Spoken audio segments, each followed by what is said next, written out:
Sweet. Welcome everybody to our third workshop for Streetwise Boulder in partnership with IRL Art. We're going to be doing all these workshops on integrating technology into your artwork and creative ways of doing that, and specifically with AR, animation. And today we're going to be talking about 3D design. Let's get started here. Let me pull up this presentation.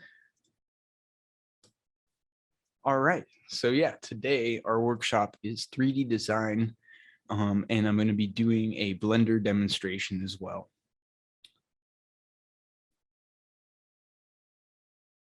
So yeah, we've got we're during all these classes, I'm just speaking here, but we are going to be recording all of these and uploading them with subtitles. Said I was going to do it at the end of each day. But after today, I'll have some time to put them all together and put them up on YouTube, up on the Streetwise YouTube page. So be expecting that in the next day or two here. So here we are on the key date schedule, July 2nd, 3D design and Blender workshop.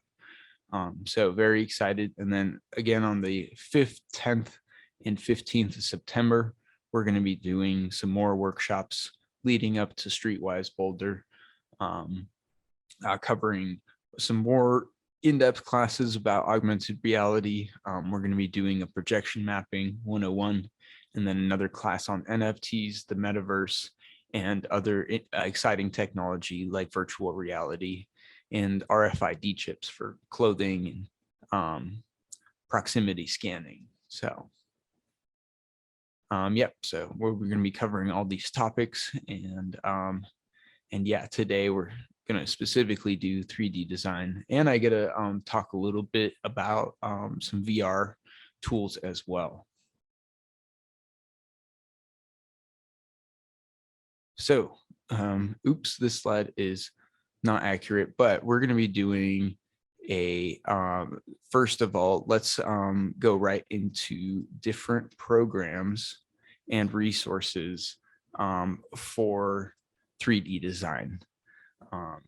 Once we go through this list, I'll do some comparisons and then talk a little bit more about some of the programs that I specifically use, and some that I think are worth talking more about. And then after that, we're going to go into a Blender tutorial where I'm actually going to take one of the Streetwise murals that are already existing, and we're going to turn it into a 3D animation and prep it for an AR filter. So super cool. So yeah, going through this level, just want to point out to you guys at the top where it's marked difficulty level. These little stars will indicate the complexity and the difficulty of some of these programs. At least from my personal experience and understanding, some of them are pretty straightforward, but others are definitely very complex pieces of software. And once you can start learning some of the basic tools, you realize just how much crazy stuff you can do with these programs. And I stay up all night just learning wild new things that I can do. So going down the list, Blender is at the top. It's a free open source modeling software, and definitely an industry tool for a lot of different organizations and groups. It's definitely the best program for beginners, in my opinion, who want to learn some professional 3D modeling tools. It's all open source, so there's a lot of resources available for Blender. Next on the list is Sketchup. It's one of the early modeling tools, and I think a lot of people have seen Sketchup over the years. It's pretty simple, very easy to learn, very easy to sculpt with it, and you can export models pretty easily, which is great. Going down the list, Magic of Voxels is something that we've used. It's specifically for block-based building, very similar to Minecraft. We use this for some of the metaverse builds that we've been doing, and it's a great, simple way of creating low polygon models, meaning not that many surfaces, which work very well for AR programs that do have a lot of limitations. And this is very easy to learn, something that we hope to be teaching students and specifically kids this program. I feel like it would be a very great introduction to how to model and think about designing stuff in 3D. So Unity is a little different than some of the modeling programs. It's actually a game development program. It's free and also an industry standard. A lot of famous games that you guys might have seen have been built using Unity, such as Legend, Breath of the Wild. Oh, some gamer is going to be very upset with me because I might not be saying the right title, but a lot of games we know and see today are built in Unity, especially online games. A lot of Steam games are all built in Unity. Not only does it have some 3D modeling capabilities, but you can program lights, interactions between objects and players. You can create games. You can create dashboards and mechanisms, and entire web pages as well.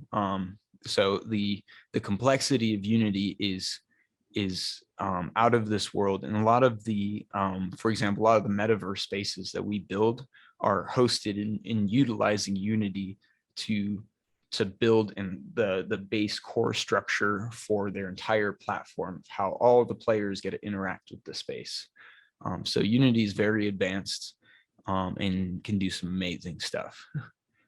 Gravity Sketch is another one that I want to talk about. It's a sculpting program specifically for VR, and you can get it pretty much only for the MetaQuest 2 or the Oculus.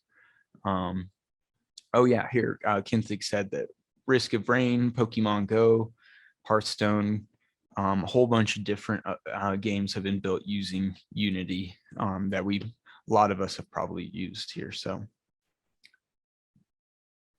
so Gravity Sketch, it's really amazing tool. It's completely free.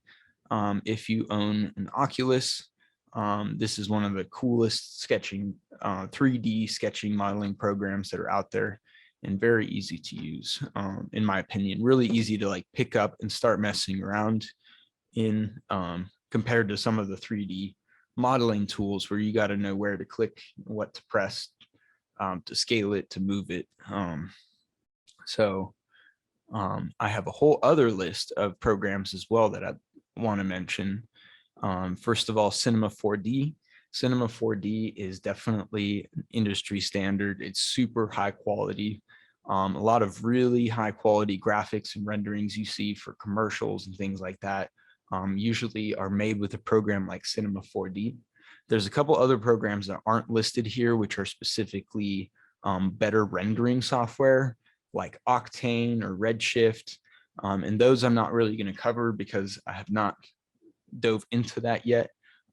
We really more want to just talk about all the different features and explain what these programs do rather than get into here's what the absolute professionals are doing. So going down this list, Unreal Engine 5. Unreal is very similar to Unity as it's a game building development software. You can do a lot of modeling in lights and programming inside and interactions. These tools are really amazing. And ultimately it's like, what do you do when you've made some cool models? You put them into these interactive environments and use these tools to make it really next level.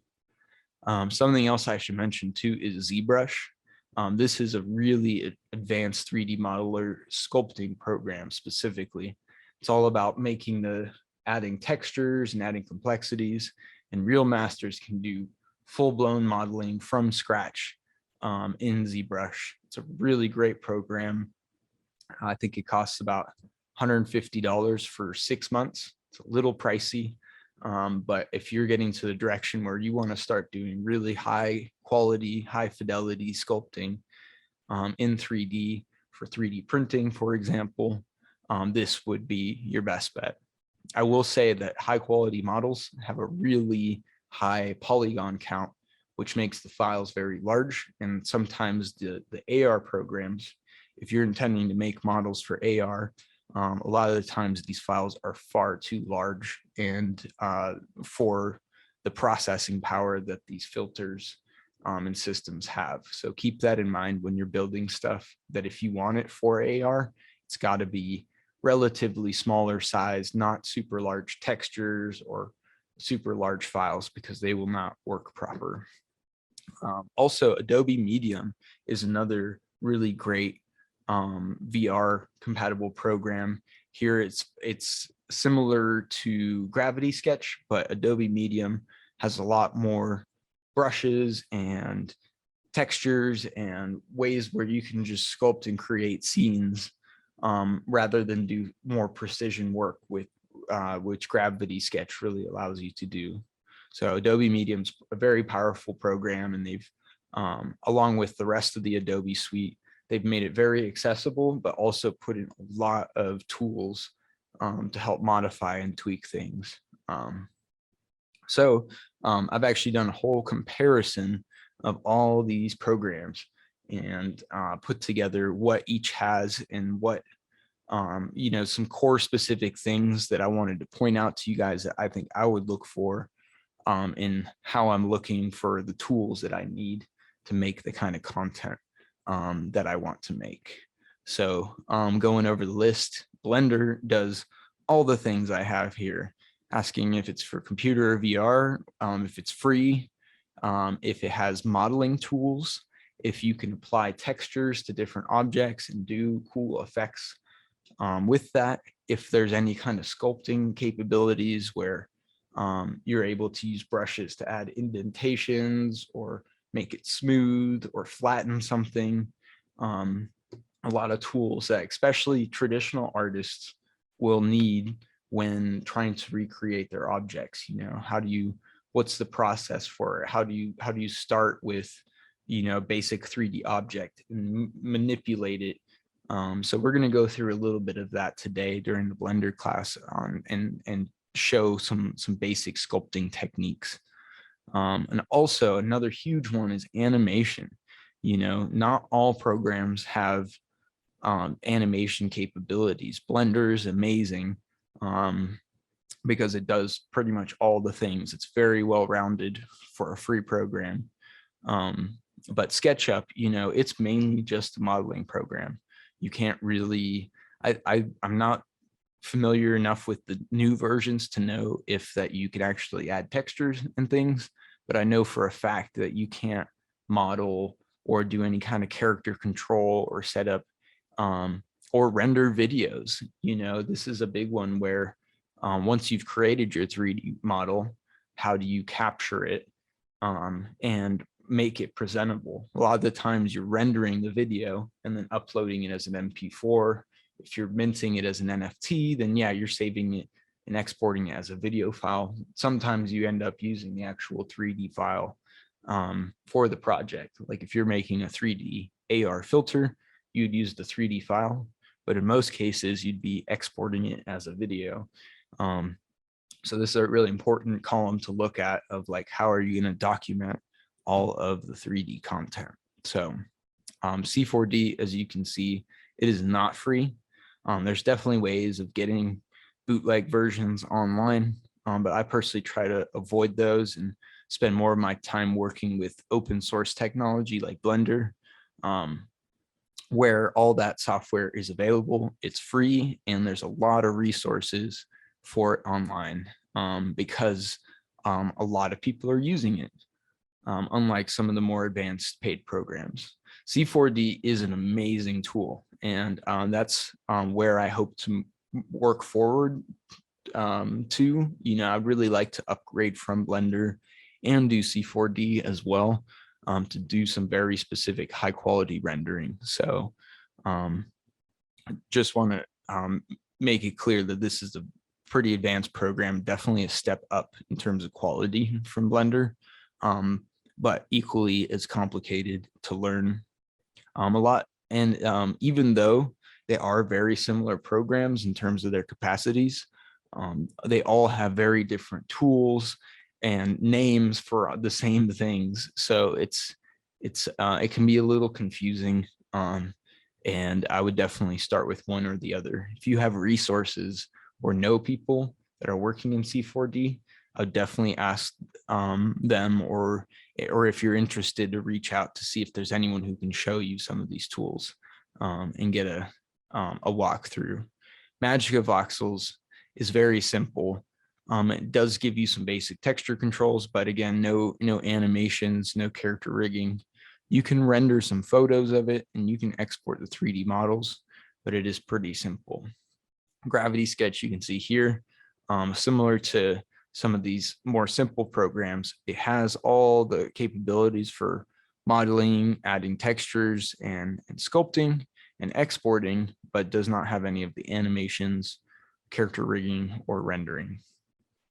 Unity and Unreal might not be the best in terms of creating models from scratch. Something like Blender or C4D is much more designed for creating objects.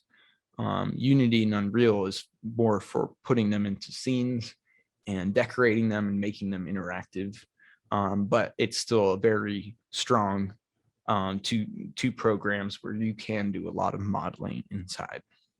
So, and then ZBrush and Medium, even though one is for the computer and one's for VR, same thing here. They're both pretty core modeling programs for just for designing 3D objects and making them look really good.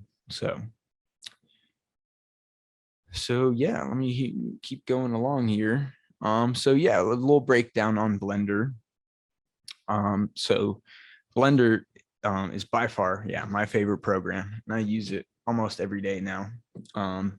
I actually I ran out of memory today because I've been screen recording everything I've done on the computer the last 6 months. And I think I've been on Blender at least 5 days a week, every single week since January. I had that many videos in my video category. So kind of live and breathe Blender at this point.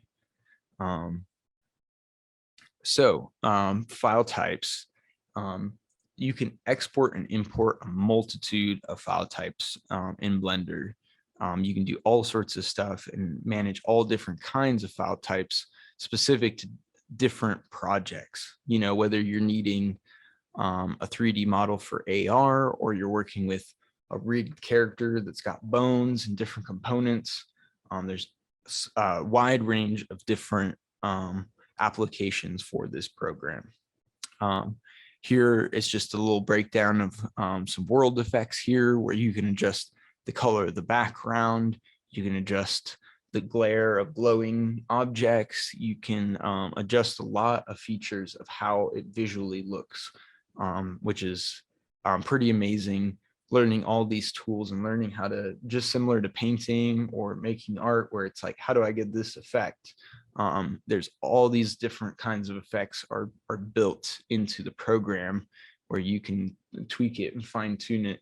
Instead of like a brush technique, it's a decibel point on one parameter. So here, object management. You can do a lot of different things to your objects. You can add physics. So it can like fall down, or you can add a cloth effect similar to what's happening in this video here. And here's the materials tab, where you're going to be able to add materials, make it glossy, make it shiny, make it glow in the dark, a wide range of different applications. And we're going to kind of go through some of those, and I'll show you a whole bunch of different effects.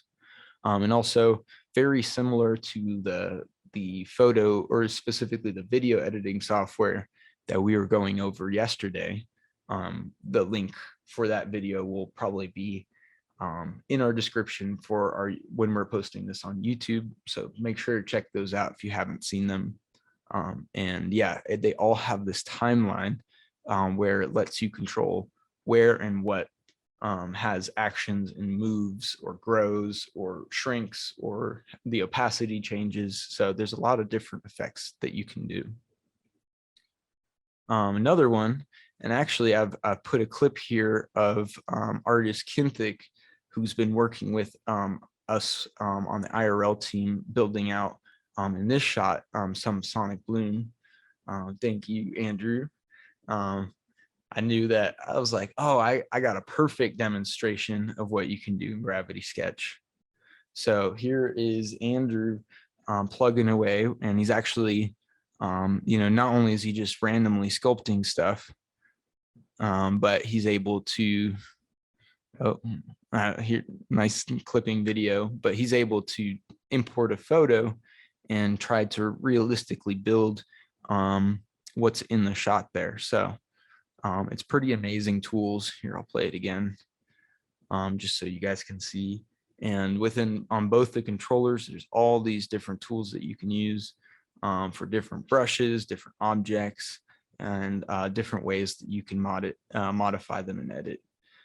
If you guys haven't messed around with the VR headset, it's about $300 for a good Adobe, or not Adobe, the Oculus headsets. Gravity Sketch is free. They even have programs like King Spray, which is about $15 or so, and that's crazy spray painting VR headset program. I feel like it's a really great investment, especially for artists who are interested in 3D designing. And I would say it's a little easier to learn this than to learn how to sculpt and build in Blender. Although I would say if you want to do more than just sculpting objects, Blender would be the best bet. I do both. And actually I'll try to pull up an example a little later of something that I've sketched in Gravity Sketch and then put it through some of my different 3D modeling programs, and was able to modify it a little bit further, add cool textures to it, and then add cool lighting and add an animation to it as well. So, but yeah, thank you, Andrew, for making that great content. And yeah, accessible, offers many shapes and brushes, and has many tutorials and workflow videos on Gravity Sketch's main YouTube account. So if you're interested, I'd definitely give it a look. And VR headsets are definitely a good investment. So I want to talk a little bit more about the augmented reality programs, just a little bit. Specifically want to cover Spark AR, Adobe Aero, and USDZ files a little bit more. And kind of compare those again to Artivive. So Artivive is really straightforward, and it's definitely the best application in terms of accessibility. A lot of people can get in there and utilize it for its very specific intended purpose, which is to transform an art piece that exists and animate it into something that's moving, or those 3D layers that we were testing out yesterday. But I will say something like Spark AR has a lot more capabilities that are very different than just animating murals. And a lot of the 3D content applies. And actually, I've actually put together a video of me in Spark AR kind of messing around with some of the 3D objects. I'm going to try to put that up here in just a second. But yeah, so again, Artivive here, it's very convenient where you can upload the image that you want to activate, and then you can just upload the video. And it's literally that easy. You just have to upload these two, name your artwork, add information. They have to approve it, so it's approved within their basic guidelines. And then whoever holds the app should be able to scan it, and it immediately pops up. So really amazing program, and make it really straightforward for artists. So yeah, Spark AR, so many crazy tools here. As you can see, you can add interactions like group vote, where you're tilting your head left or right. And then very similar to Artivive is the 3D animated poster. This is pretty much the same thing, but instead of the art piece just being replaced with a video file, you can hyperimpose 3D objects in front of it and around it. So a lot of fun to play around with that. I definitely encourage artists who do more than just paint murals, who want to get into messing around with fashion or making cool renegade sculpture work and things like that. This program does a lot of that. So I think I've actually put a video here together. And yeah, so this is a video of me going into the 3D animated poster sharing experience, they call it. So I'm going to zoom forward a little bit in here. So this is what it looks like. You know, this is pretty much a 3D representation of what's going on in Artivive as well, where it's just hyperimposing an object directly onto where it evaluates is that shape or object. In this case, what it's doing is it's projecting a 3D object in front of it. And from here, you can see this is what the camera viewer would see from their phone. So there's all sorts of different effects. I'm going to click farther in because I was still, they just did a big update. So a lot of these features have changed or moved since. Oh man, it's a little cropped. But anyways, I'm able to import an extra plane here, expand it. And this is what a lot of 3D software looks like too. So giving just an example of some of these tools where you're moving it with X, Y, and Z coordinates, where you can move it up, down, left, right, as well as the hierarchy system in which they control and manage all of the different assets. And so we're going to be doing a little bit of that in Blender here shortly. But yeah, Spark AR is a really cool tool. And I won't be able to do a demonstration of that today, but I'm hoping that on September 5th, I believe, is our next scheduled class.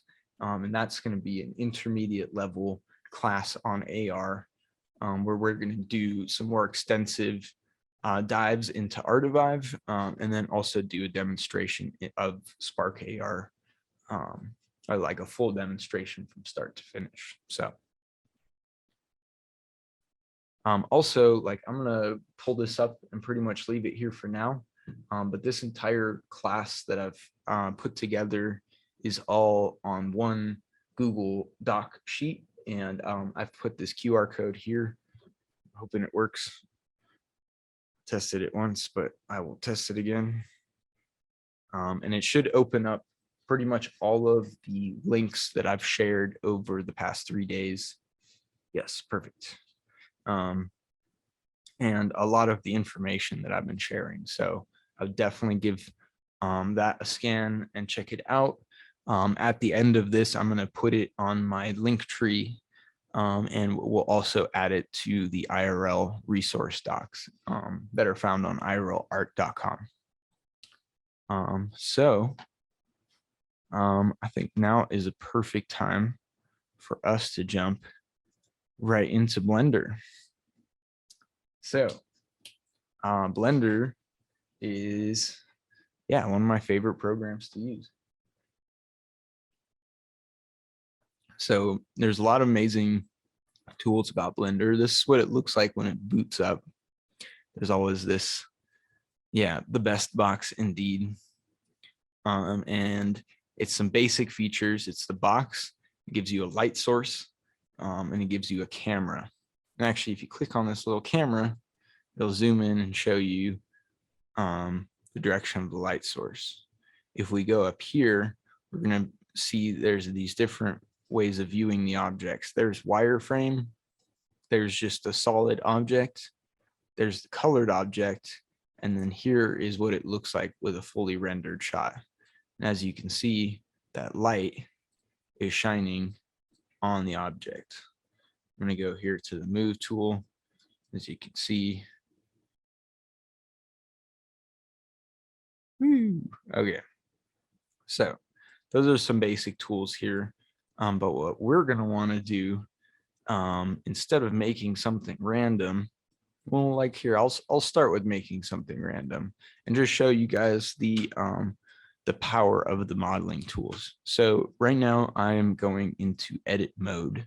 Once I have my box, I'm going to press tab, and that pulls up my vertices, all of these vertex points. So these are called vertex points. These are called edges, and these are called faces. Sometimes they have different names in different programs, but that's what Blender calls them. So there's all sorts of really amazing tools. Like this is called the loop cut, where you can cut some lines across the whole thing. And then from here, when you're in edit mode, you're able to add all sorts of modifications or changes, like this one, the extrude tool, where I'm able to extrude the shape. There's some really great shortcuts and pieces, like if you press S while you have something selected, it creates the scale. So from here, I'm able to scale it. And I'm going to do that right there. Let's just scale this right here. And then let's make it like a little van or something. And do something like that. And then let's just create some little wheels for it. Another great little shortcut is Shift A. Shift A just creates the add button. And from here, we're just going to do a little cylinder. Let's shrink this down to wheel size. This right here is some basic tools: move, rotate, and scale. And once again, it'll show the X, Y, and Z axes where you can adjust it here, you can adjust it here, or here. Or you can adjust it, directly from the middle where it scales the whole object. So that looks good. We can rotate it either like this, manually, but as you can see, it also shows up over here. It's rotated 88, it's rotated 33. Let's say we just want a clean 90-degree angle. Boom, it'll snap it right to 90. Another really great technique for that is, let's say, still like that. In Blender, at least, the red is X and the green is Y. So I can do R for rotate, R, X, 90. Oops. Yep, no, that's right, but I rotated the wrong way. And then here we go, we're gonna go RZ 90. So there's all sorts of ways that you can rotate your object. But I would just, pick something that's a preference to you, and work how to do that as quickly as possible. And definitely feel free to always switch it up too. I try new things all the time, and always down to learn a new shortcut. So here, we're gonna add some little wheels. And we got ourselves a sweet little freaking box truck here. So I'm going to go into wireframe mode. When I try to when I try to go into edit mode, I want to select this entire section, move it up or down. When I do that, it only picked up 1/2. So if I press Shift Z or go up here into wireframe mode, it lets me select all the ones at once, and I'm able to bring it down or up.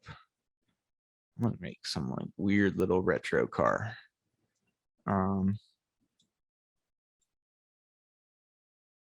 Nice. So now we've got our little car. I'm gonna take it out of wireframe mode, put it into render mode, and then I'm gonna apply some very basic textures to it. So I'm gonna go here to the materials, where I can then add base color. So base color here, I could change it very simply. And then I can also add something like a metallic sheen to it. Oops. And turn down the roughness. Roughness is like actual roughness. Now it's pretty shiny. And if I even turn the roughness down more, it gets glossy. Another cool effect here is you can right click and shade smooth. And this creates like a smoothness on all the corners. That's not really what we want here. I'm going to go and change this up just a little more. Let's put some windows on it real fast. So here is an inset tool where it just insets the windows just slightly. We're going to do it one more time. And then that is going to actually create a little shelf in the window. So now let's go do that again. With these points, you can also click one at a time like this, but if you're trying to select multiple ones, you can highlight them. I wasn't able to get all 4 at once, but if you press shift and click, you can select multiple ones at once or at a time. So here, I'm going to shrink this in. I'm going to do it again just a tiny bit. And then I'm going to bring this back. Man, we got a sweet ride coming on. So continuing along, let's just add this side window. And then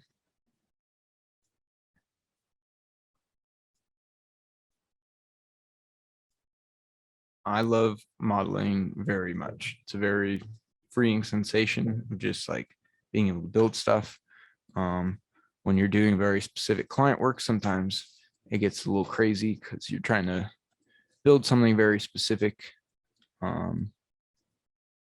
don't know how to do it. That's where I just really explore and take time to try new techniques, and always look up tutorials because there's always some kind of video clip that'll explain the practices that you're looking for, especially with Blender. It's been pretty amazing. I really personally can't stand really long tutorials, so thank you guys for putting up with me for 2 hours. But even just like the few like 2-minute, 3-minute tutorials, that would be great. Alternative to Blender for iPad, I personally haven't really messed around with very much 3D software on the iPad. I don't know, Andrew, have you had any experience with 3D programs on the iPad? This is something I'm trying to look up more. Nomad Sculpt. Yeah, I've definitely been trying to find some more 3D programs, and also all the programs that we've discussed over the last 3 days for mobile devices, because I know that not everyone has a computer or have a really awesome tablet and primarily do most of their work there with things like Procreate. So I would definitely check out Nomad Sculpt, and feel free to reach out to me outside of this, and I can definitely do some research and find some options for you. So we're gonna just go and erase these windows real fast. Delete button on this thing.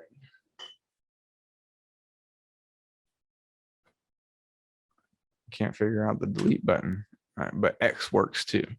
Okay, so here I'm pressing delete. I can either erase the vertices or the faces or the edges. In this case, I just want to erase the face. Ooh, that's not the one I was trying to select.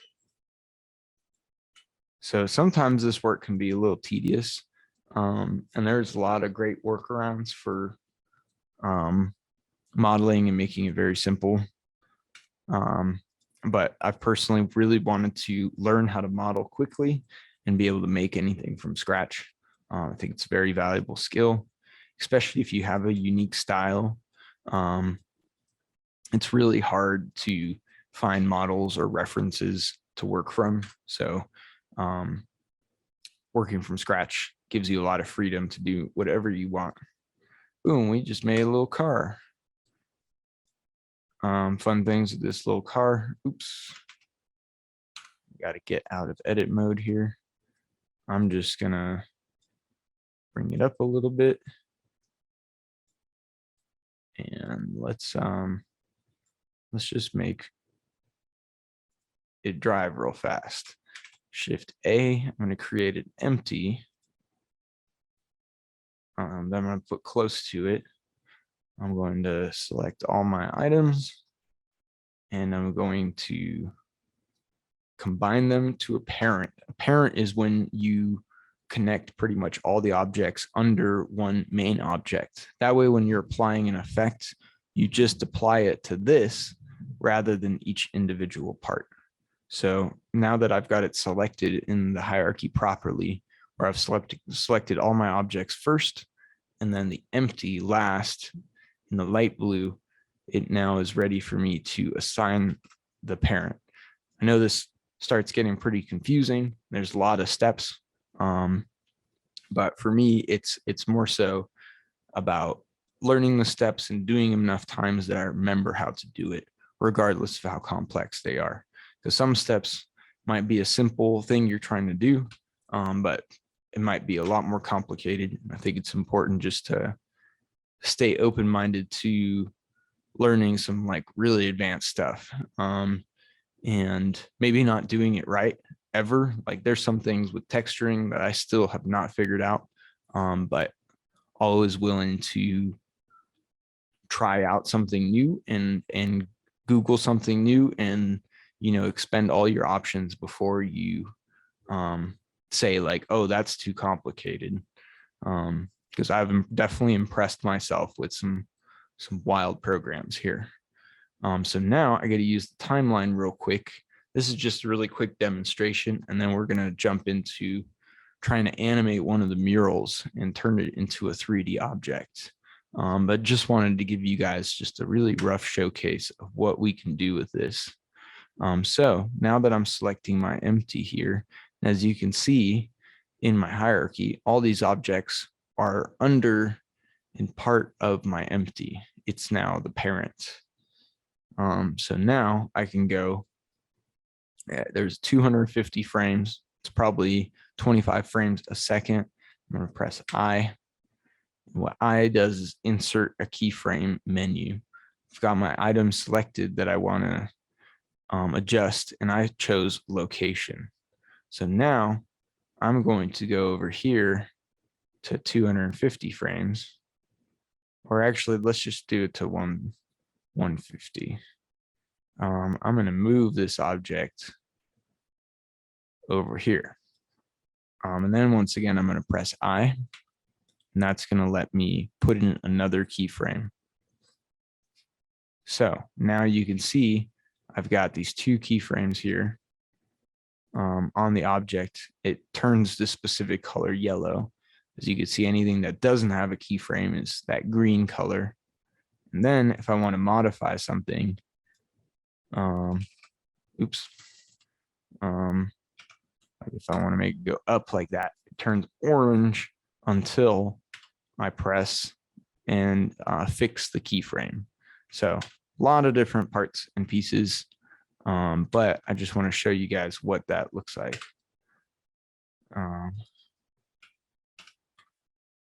Boom, we got a little car driving.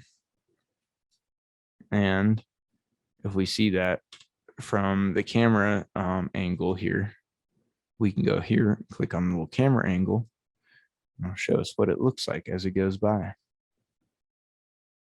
So just like that, we were able to make a little 3D object, add some basic animation effects. Here, I'm gonna make it shiny Tokyo Drift colors out at night. We'll do that. Let's adjust this.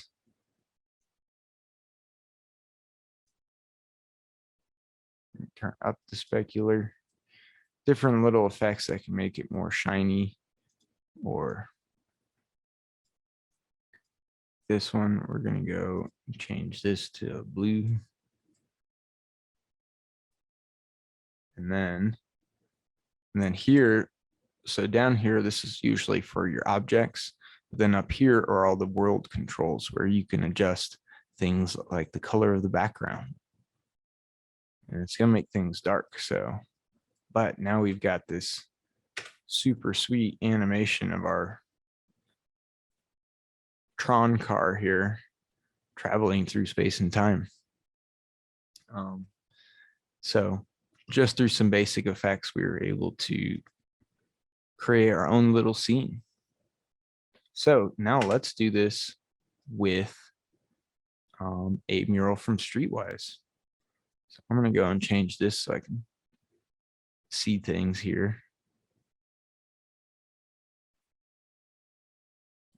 And then I'm going to go, I'm just going to move all this out of the way here.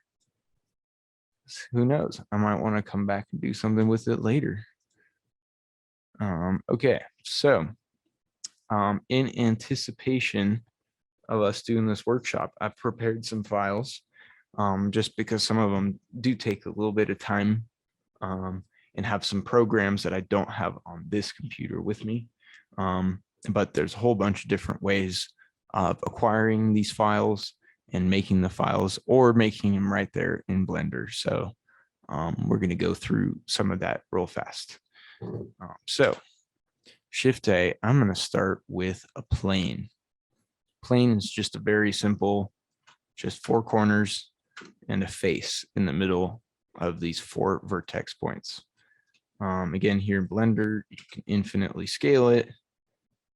So we're just going to make it a little extra big so we can see what we're doing. So I've put together some basic artwork here that we're going to put in. And the way we do that, can't just drag and drop an image right in, at least not yet. Maybe someday might be that cool. But for now, what we're going to do is apply a material to this object. And we also need to be in this mode to actually see those materials. So as you can see, there's nothing here. So what we're going to do is create a new material, very similar to what we saw last time. This is what's called a principled Bsdf. It's just a certain type of materials that apply to a lot of different 3D programs and 3D files across different platforms. This is just one that's compatible with a lot of 3D models.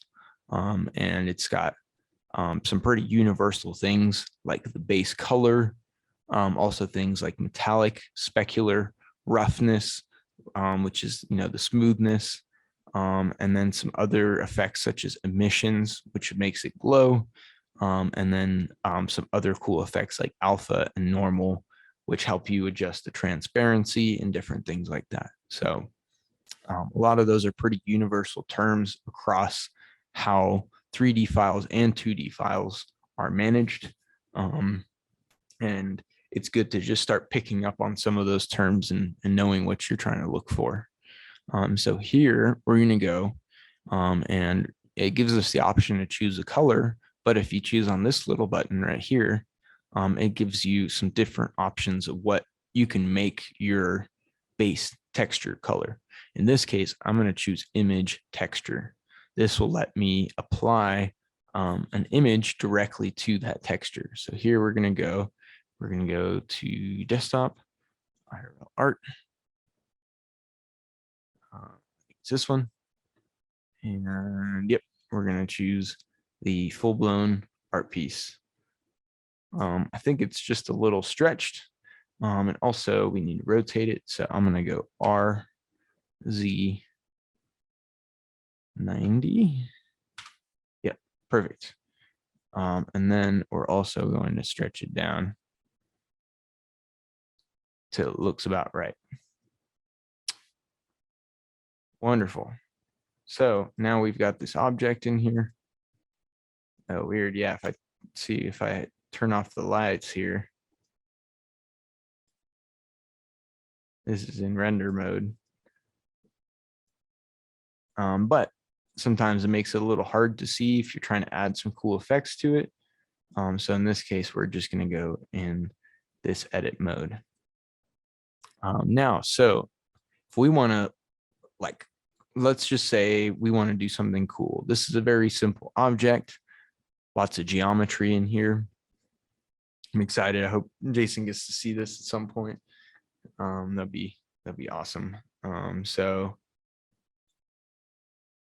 Yeah, so what we're gonna do is we're gonna be cutting out some of these different parts and pieces. And I've prepared it one way just so I can give us a full demonstration, but I'm also going to show another way of going about it if you don't have a vector software, which is how I was able to cut it out the first time. So I'm also, yeah, so I'm gonna import here an SVG file. It's called a scalable vector graphic. This is a kind of 2D file that's compatible with 3D software. In this case,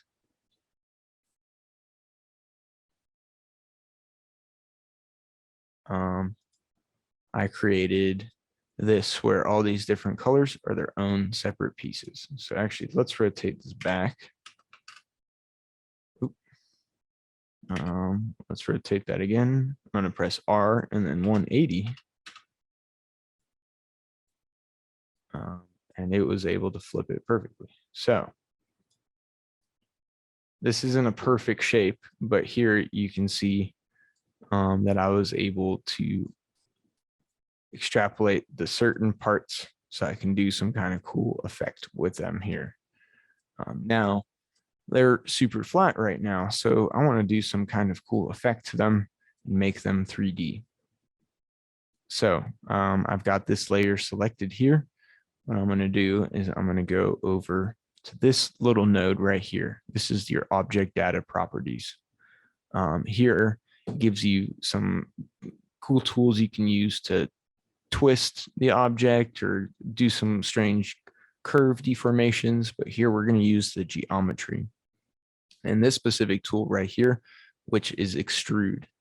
Now, if you guys watch closely with the Extrude button, you can either click it and it grows, or you can adjust it on a sliding scale.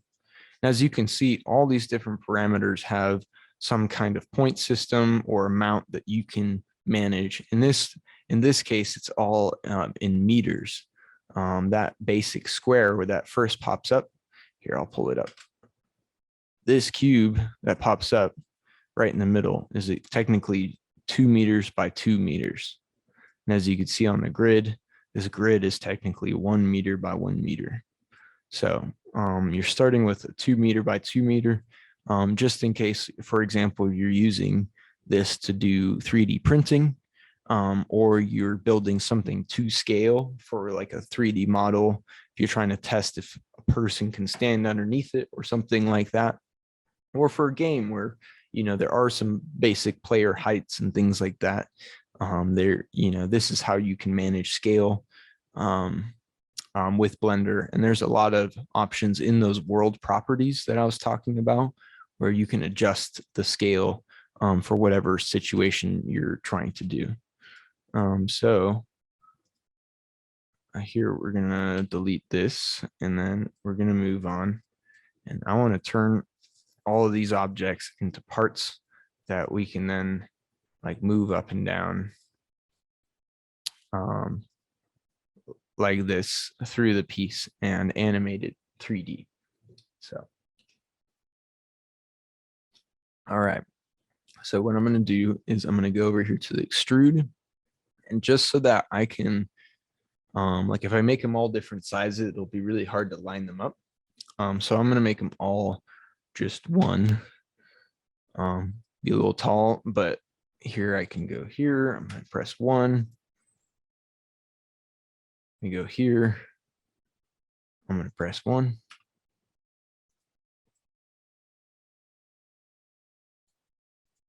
Go here. There's one. Oh, one more. One. All right. So we must have moved this one up or down. So also here, if you've moved it up or down, you can always come back here and see where you've moved it. So here I'm able to check here. It's moved 0.5. And again, you can even use little arrows. Or in this case, we know we just want it at 0. So we're just going to press 0. Boom. So now we've taken this whole piece and turned them into 3D shapes. Unfortunately, when you press tab here, it's going to do some weird things. It's not full objects yet. So, oops. Oh no. Also, there's some cool snap options. Let's say you're trying to make sure everything's lined up, but you can't really tell. You can go over here and these is snaps you on Y, snaps you on Z, snaps you on X. And this gives you some opportunities to see it in some very straightforward ways, which really helps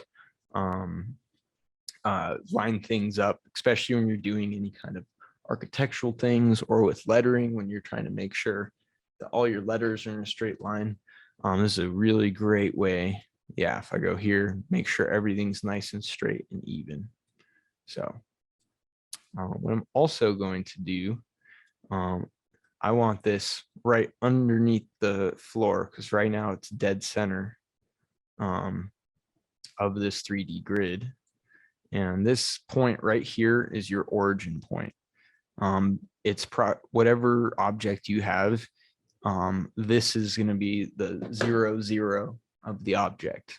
So a lot of times if you're making an individual model, getting as close to 0, 0 or getting it above the ground, for example, like if you're making an AR shape and you want it to sit on the ground, if you put it below the origin point, that's where it's going to show up when you upload. So it's really important to keep it above and as close to that point. You know, if you built it all the way over here and it's a 10-foot tall sculpture, but it's technically 100 feet from the center, when you upload that to the AR software, it's going to be 100 feet away and you won't be able to see it. So yeah, definitely keep that in mind when you're designing this stuff. So something I'm still trying to figure out how to do is, now that I have it extruded, how to turn it into a solid object. Because if you guys see, when I press tab,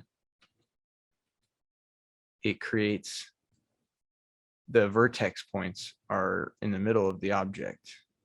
The way to get around that is actually to export this. I'm going to copy and paste this right here. And we're going to export it as, in this case, an OBJ. A lot of the times you can export as an STL. This will pretty much bake any of the effects that you might have. The reason why there isn't a vertex on each corner is because we're using that extrude effect that we were using here in the geometry. This makes it so now it's still not a complete object. So exporting it, in this case, as an OBJ will apply those transformations that the geometry did and turn it now into a 3D object. Some weird little things like that, that once you start picking up and understanding how the file needs to be finished or manipulated for the next step that you want to do to apply properly, this would be it. So I'm going to do heal number 2, export OBJ. My little car. Oh yeah, that's right. Once you put an animation on an object, it's locked by the keyframes. So in this case, the only way for me to move this thing is if I erase my little animation here, delete keyframes. Now I should be able to move this wherever I want, and it doesn't move. Okay. So, what I'm going to do next is probably move all this out of the way because I just exported that whole file. So now we're going to go to import, and this is how you import a 3D file. In this case, we made an OBJ. So I'm going to import an OBJ here. A lot of the times it keeps track of at least the main folders that you are importing and exporting to. So luckily it keeps it right here. Here we have Heal 2. So I'm going to import this OBJ. Boom, everything we need. I'm going to erase this car because we don't need two of them.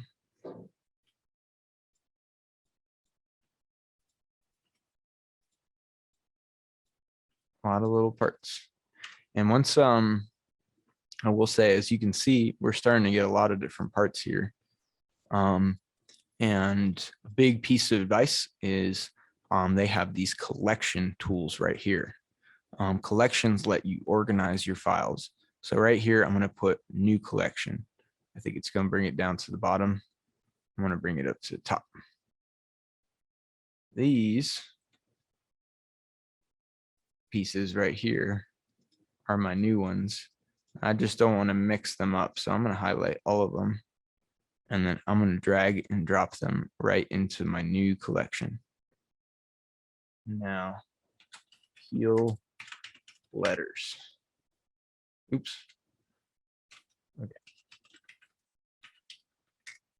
So now we have those isolated and all this other stuff.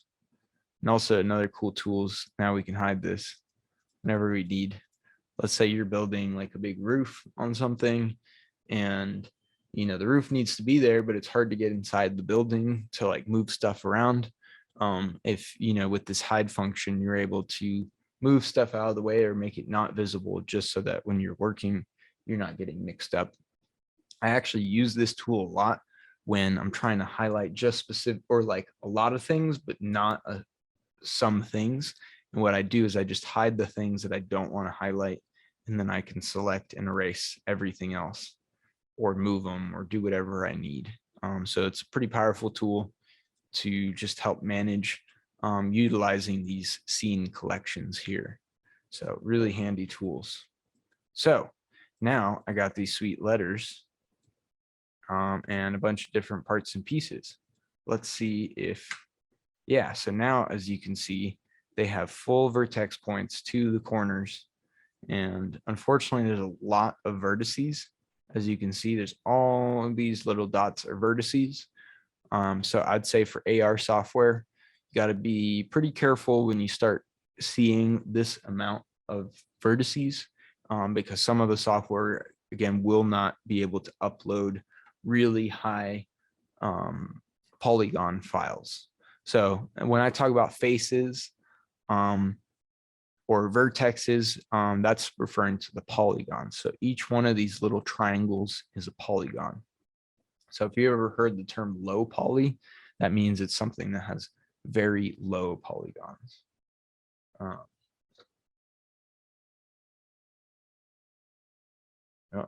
Well, that's not going to work. So now what we're going to do is we're going to make these different parts and pieces the same color as the actual sign here.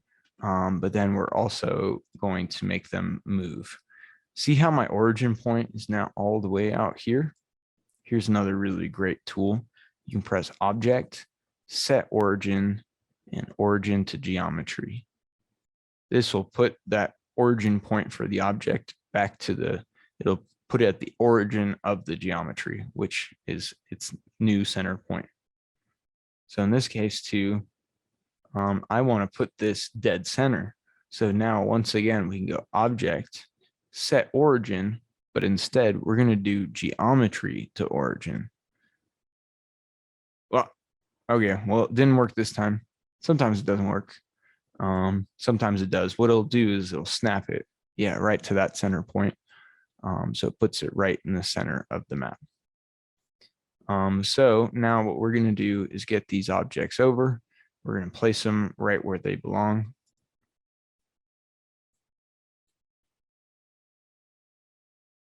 And we're going to get everything set up here.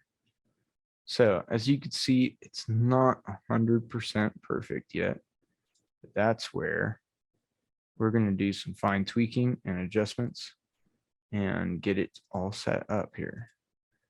So I'm going to adjust this one because I know that these letters that I exported were definitely the right size. So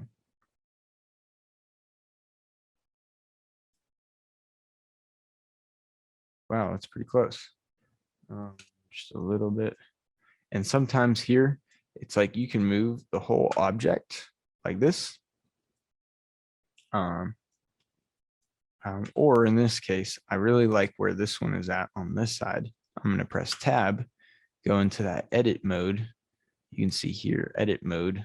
When I press tab, it goes object mode, edit mode. Then I can select just these two vertices and move them over a little bit. We'll bring these up just a tiny bit. These help me do some micro movements. Also, if you're trying to do something super precise, you can hold shift while you're moving, and it'll do it kind of slow motion. So if you're trying to do something real precise, you can get it pretty well with that. So now, when people scan the artwork, we want them to specifically see just the art piece and not the 3D stuff right away. We want that to pop out after the fact. That'll also help with smooth transition so that when they scan it, it's not all of a sudden 3D and in your face. Sometimes it's really nice. And with tools like Spark AR, it will not be visible until it comes through the artwork. So it's a really cool effect and a great way to make an actual loop where it starts with just the 2D image and then the 3D shape pops out of it, does its thing, and then comes back in. And then the animation starts again. So it's a really easy way where you don't have to have all these parts and pieces in the right place. And adds a lot more confusions when you're trying to create a 3D model, especially that's animated. So now, and also we're gonna color these. We're not gonna just leave them black. We're gonna spice them up and make them part of the mural. So here I want to select a bunch of stuff. I can't see what I'm selecting, so I'm gonna press Control Z. That lets me see the wireframe. Make sure what I'm clicking on is not in the way. Boom. Okay. So once again, I want to get it underneath that line. And I can go and eyeball it pretty well. But just to be sure, that's where I can use that snap feature. And it'll show me exactly where that middle line is. So I can bring it up and I can zoom in even further. I can zoom way in and do something that's like more precise, you know? And even when you don't have the clicker, you can go here and I believe adjust Z or the Y here. So, but I think we got that pretty close. Oh yeah, we got really close. If you get it too close, then it does some weird effects like that.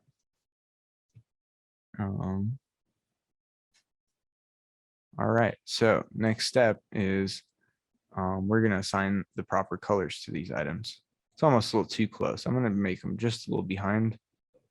So I'm going to bring these down just a tiny bit more.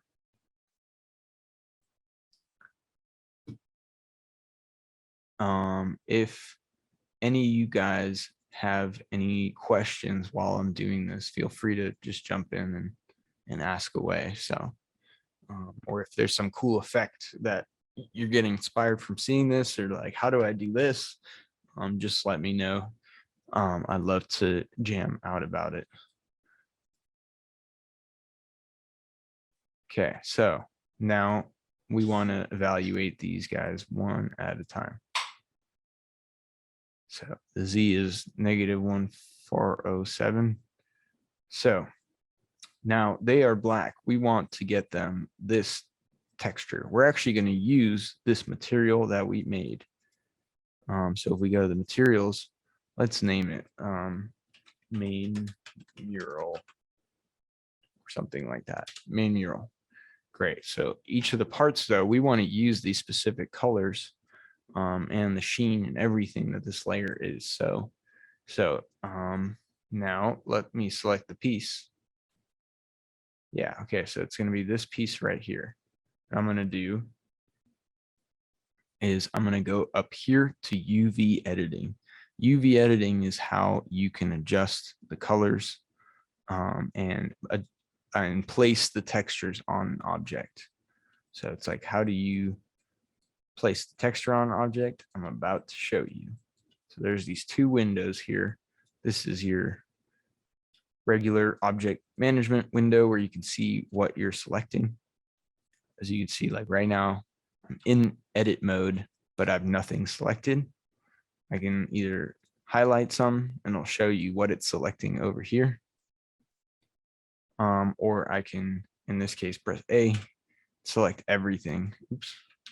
Select everything because I want it all that one color you see there.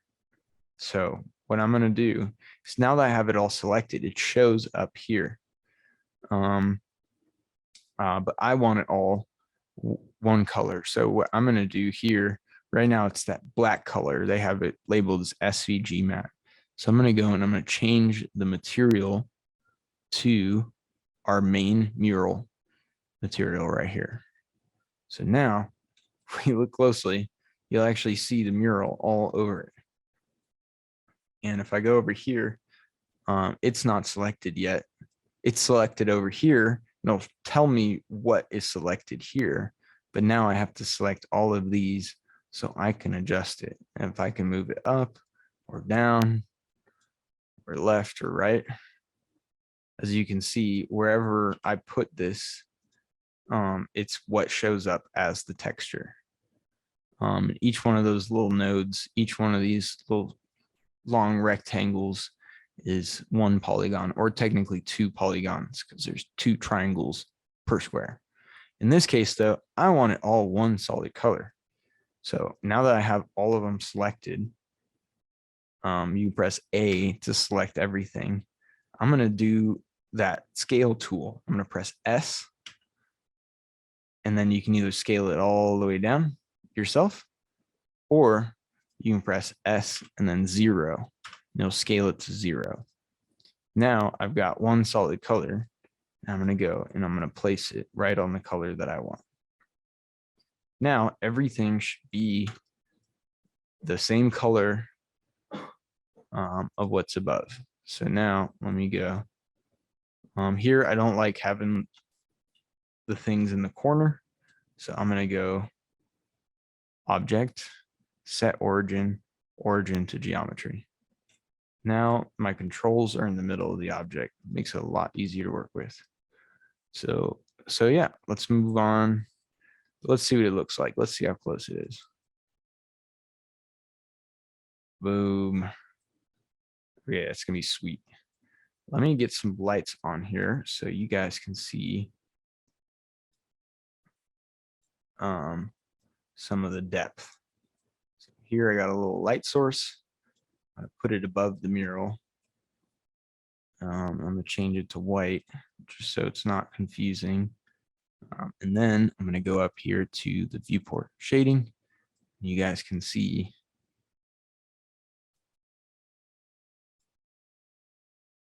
what it looks like with all the shapes and pieces.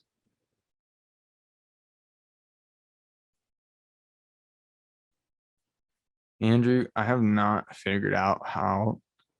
I think I've done it once or twice to recenter the selection orb. Are you talking about for an object, or are you talking about this 3D cursor here? But yeah, here we're able to.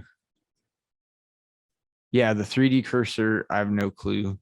Honestly, I would just copy and paste everything into a new Blender file. There's probably, or what you can do is you can go to your 3D cursor tool, and like if you click over here, you know, kind of screw yourself, but you can go right back. And if you snap it, XYZ, place it.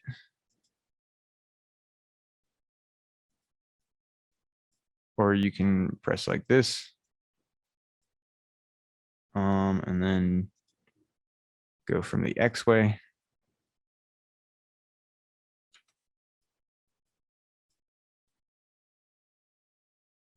Or you can just click right in the center. And you're back to normal, or at least close to. So let me get back to where we were at. There we go. So yeah, let's continue. Let's get these last couple layers done. So I want to, oh, now I keep messing with my 3D cursor. Okay, so now I'm going to put this one back to the same height, which I can see here. This little orange box is the object properties. I could tell it's at, this is the Z axis, which is up, down. It's at -0.5, but this one is at -1.047. So I'm going to copy and paste that. And then because I don't want to go back too many times because I moved the light and stuff, I'm going to go and just find where that one's placed. And then I can go here and Control V. It should go right back to nice and clean. Okay, so next color, we're going to go here. We're going to go to materials. We're going to put that main mural texture on it again. We are already in the UV editing mode. So I'm going to press tab, put it into edit mode. Press A to make sure everything is selected. It shows up over here. Now I'm going to press A and then S and then 0. This process of shrinking down all of your polygons to a single point is called texture atlasing. Atlasing is the process of just having a couple pixels of color and then just assigning and putting all of the vertex points into one single little spot. So it just, as you can see on the screen, it just chooses that pixel of color. In this case, we're gonna pick this color. So I'm gonna move it down to right there. Perfect. All right, moving on.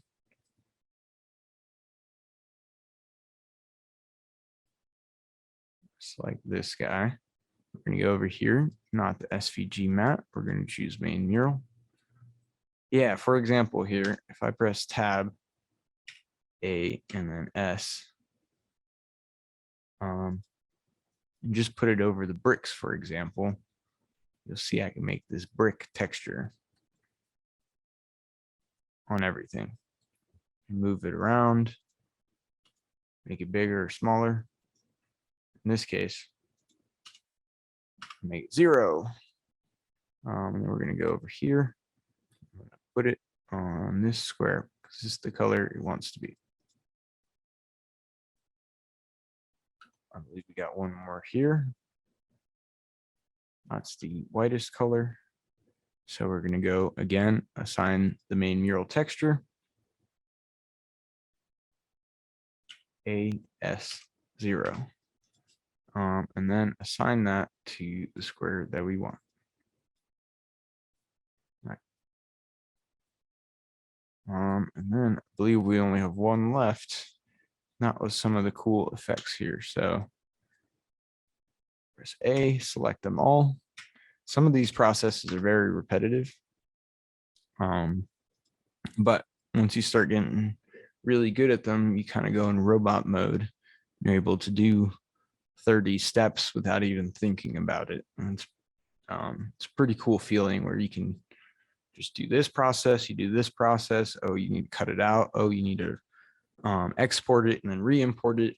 And some of these processes have become second nature to me, at least the processes that I use pretty regularly, which makes it's starting to get fun where like I'm not just tearing out my hair the whole time as I'm building. So, all right, so now we got all these parts and pieces. And what we're gonna do is do a very simple animation with all of them. So I'm gonna go back to my layout mode and just get in here. Thank you everyone for just hanging out while I just walk through this. I really appreciate all you guys. Yeah, thank you, Seth and Remix for showing up every day. Same with you, Andrew, and same with you, Juan. Thank you all for coming and hanging out and watching these presentations. I'm having a great time. All right, so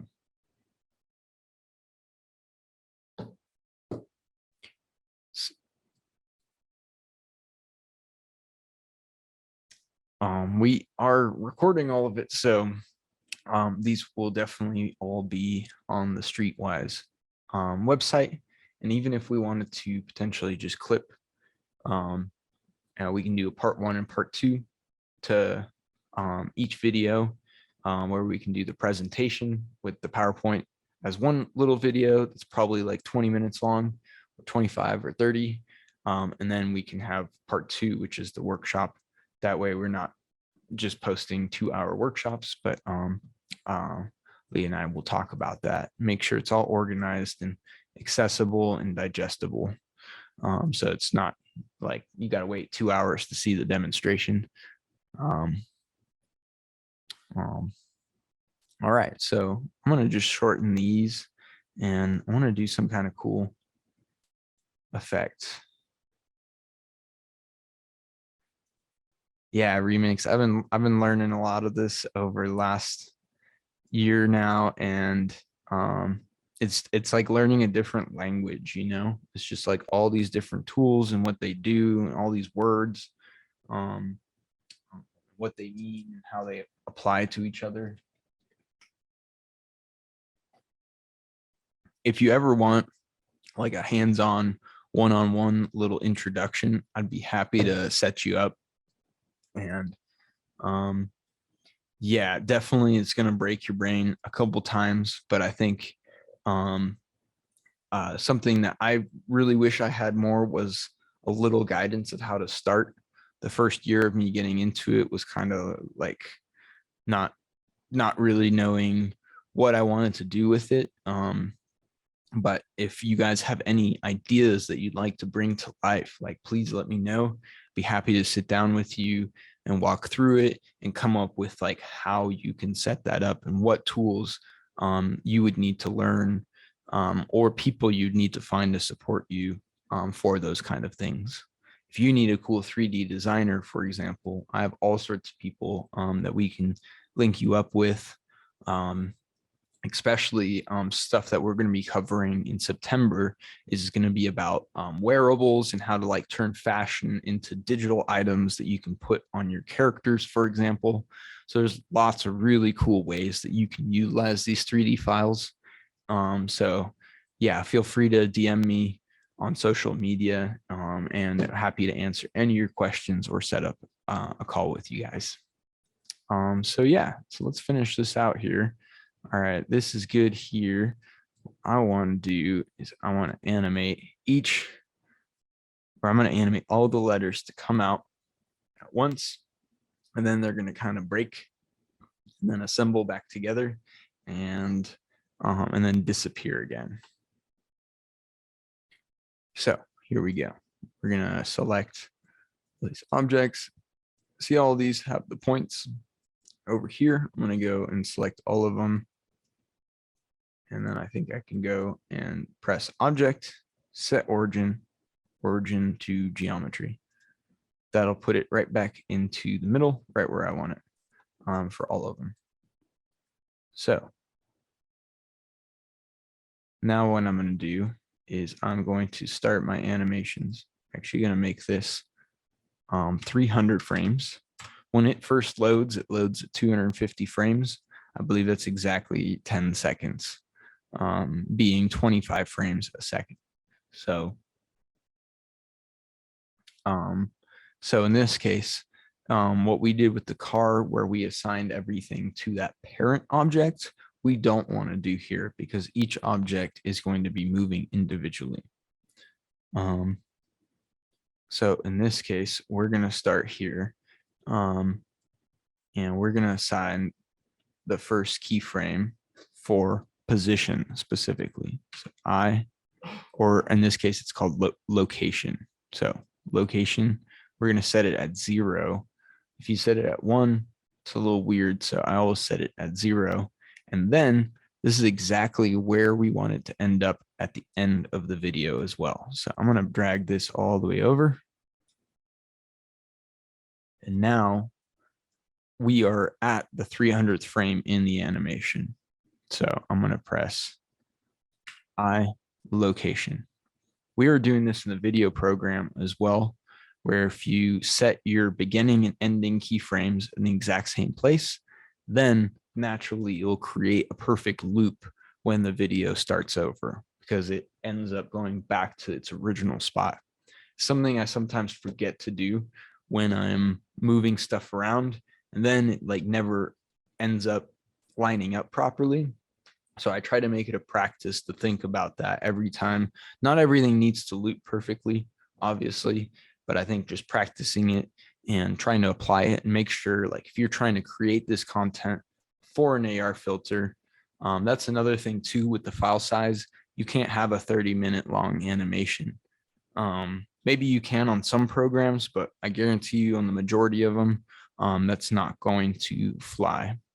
I know Leah asked about audio on the videos, and I'm pretty sure that if you upload an MP4 with audio, then audio will show up. So if you're putting a video of a time lapse or something as your AR filter, or it's a sequence of videos where it does a cool effect and then shows you a time lapse or an interview or something like that, the audio should play.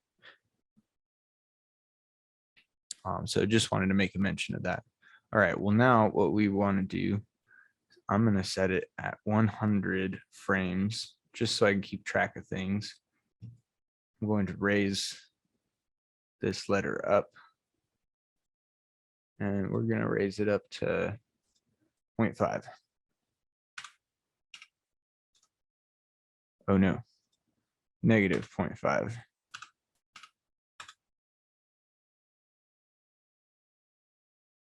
Okay, so now we're going to select another one.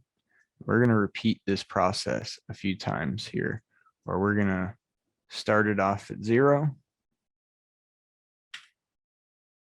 I location. We're going to end it at 0, I location.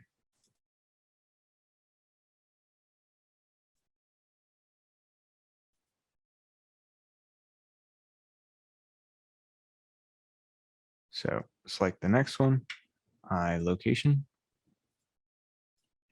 I location. And then we're going to go to that 100 frames here. We can go up here. We're going to go negative 0.5. And that's going to bring us. Oh, and then something I forgot to do on the other one is now that you've set that, once again, you got to press I location. So I know this is probably like way too much for the average person to remember all in one go. I think more so the goal of this is for you guys to see some of the processes and understand that some of it is complex, but what you can get out of it is far more complex than what you can do with 2D software. So now that we've got this set, it's actually all ready to go where we can watch it rise up and fall back down. So, and if we do the video or so some really cool effects here. And let's do that with the rest of our objects here. The goal is I'm going to stagger them just a little bit. So the you can see the different movements. I agree with Andrew, the donut tutorial. If you just look up Blender tutorial, guarantee it'll probably be the first thing that pops up. It's a great old school tutorial that walks through how to make a donut in Blender. So it's a great place to start. It'll test your patience. But a great walkthrough that teaches you a lot about Blender. So now we only have one more here, maybe two more. So we'll go to the 100th frame. We're going to go over here. We're going to go negative 0.5. And then one last one.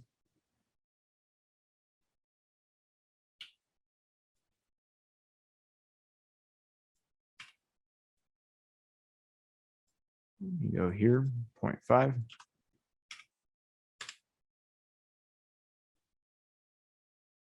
I location. Oops. Negative 0.5. I location. Yeah, you got to do the I location thing every time. Same here. We're going to go negative 0.5.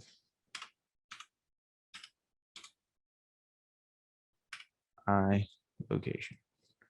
So now everything should shrink and grow at the same speed here. But what I want to do is just stagger them out a little bit. And the way I'm going to do that is I'm going to add an extra keyframe here. But then I'm going to move it out just a little bit and kind of skew how the animation closes up. See, now you can see they're all going to end up in the same position. Oh, here, Andrew, if you could find that donut link and drop it in the chat, we'll also include it in the YouTube tutorial in the links below. So here, we're going to add another one as well. Location.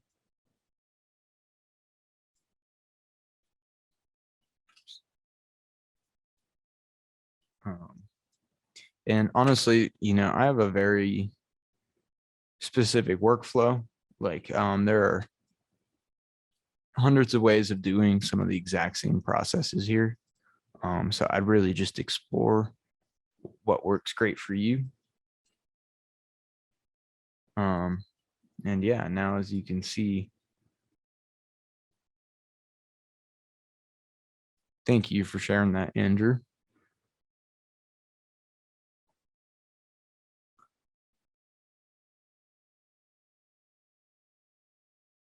So, and here, let's add some more colored or light effects.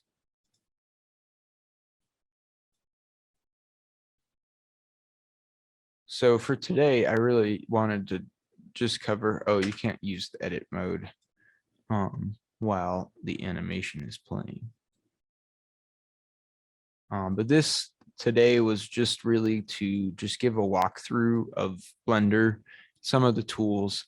I just wanted to show you guys how you can take a 2D piece of art and add 3D elements to it, and also how to set that up in a way where you can properly line things up, you know, because I feel like that's one of the biggest struggles is how to get good compositions and make the augmented reality not too harsh.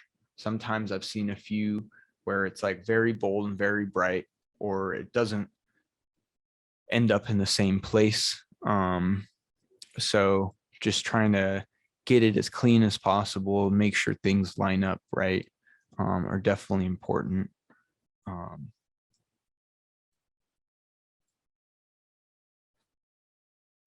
So here, I'm just going to throw a couple more colors on it. Control C, Control V.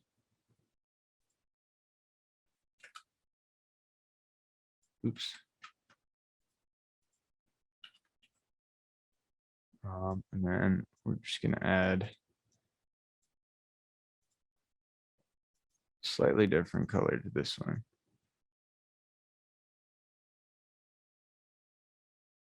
There,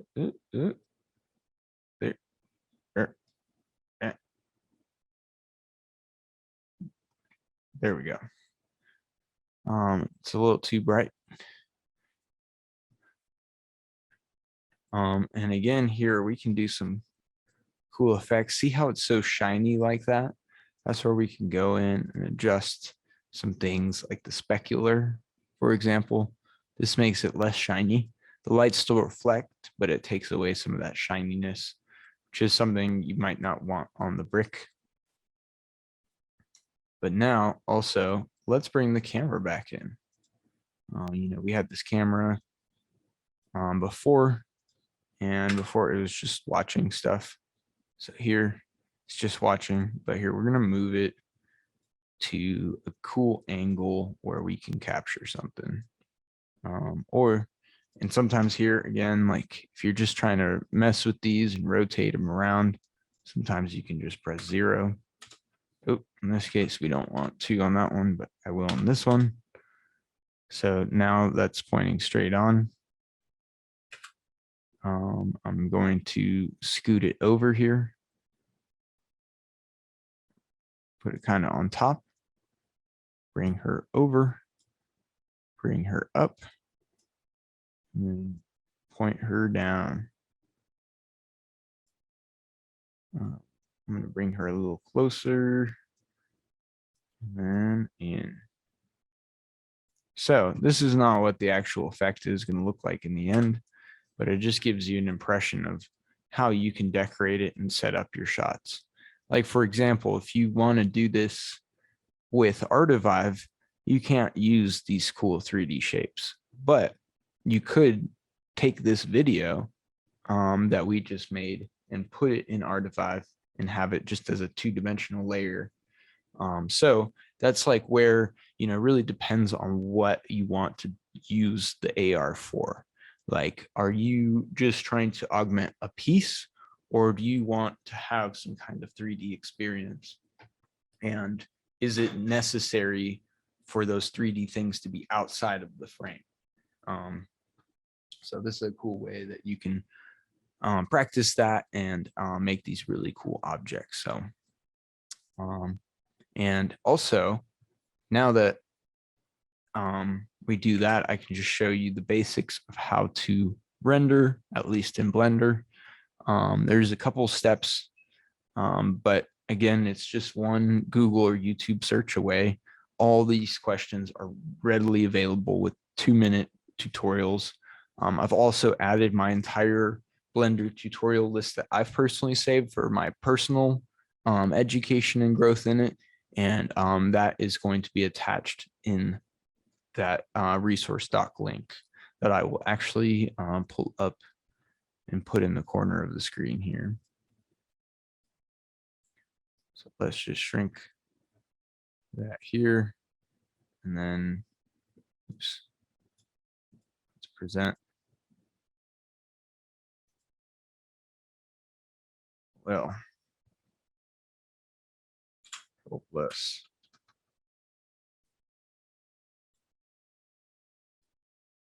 Wonderful. Okay. So there's our metaverse resource doc, or workshop resource doc that specifically covers everything that I've put in the last few days. I definitely give that a scan and just get access to that Google Doc. And I will be updating that some more, especially with the couple classes that are coming up. So definitely I would save that and just have it in your shared with me files for any future updates. It's got a lot of resources, probably like 50 different programs within all this software that you could look into. So yeah, one of the last little things I'll show you guys is like a basic camera trick. So here we're gonna go here, and I want to get some kind of, like right now, it's a really cool shot and it does some cool stuff, but I want to get some kind of cool action shot of it and just show you guys the kind of potential that Blender has in terms of high quality rendering or making cool videos inside the 3D program. So we're going to go back to 0. And right here, we're also, now that I've selected the camera, you can see that I've selected it in the hierarchy. I'm going to press I, and we're going to do location and rotation. That way I can rotate the camera and move it around. So I want it to start at 0. And once again, I'm going to do the same over here where I'm going to set this at 0. So again, location and rotation. Now it's going to pop out by about here. So I'm going to zoom in just a little bit. Just a little. So in this case, I'm looking down at it. So I'm going to use the Z axis to zoom in and also move up a little. I, location and rotation. Now we're gonna break off and rotate this way and this way and this way. Why not? We're gonna get really close up in there so that you can see some of the cool effects. Location, rotation, move it just one over. And this is, and as you can see now, it does these smooth curves between each point that you mark. So I was able to zoom in a little, and now it sweeps over. And we're gonna get even closer. See how it's starting to go away? Like I want it to be there over here. So I'm gonna go and just press I, location, rotation, and then select this one and move it over. Now this kind of just extends what happens here. In this case, I'm gonna make it move a little bit more in, rotate a little bit more that way. And get even a little closer.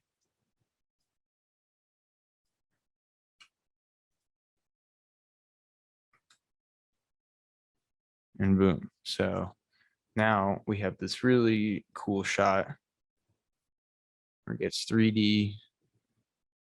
Oh, it's a little janky. Here, I'm gonna erase this guy.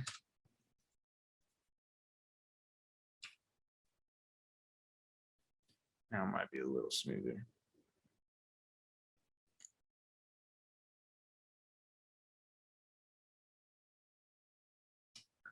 Wonderful.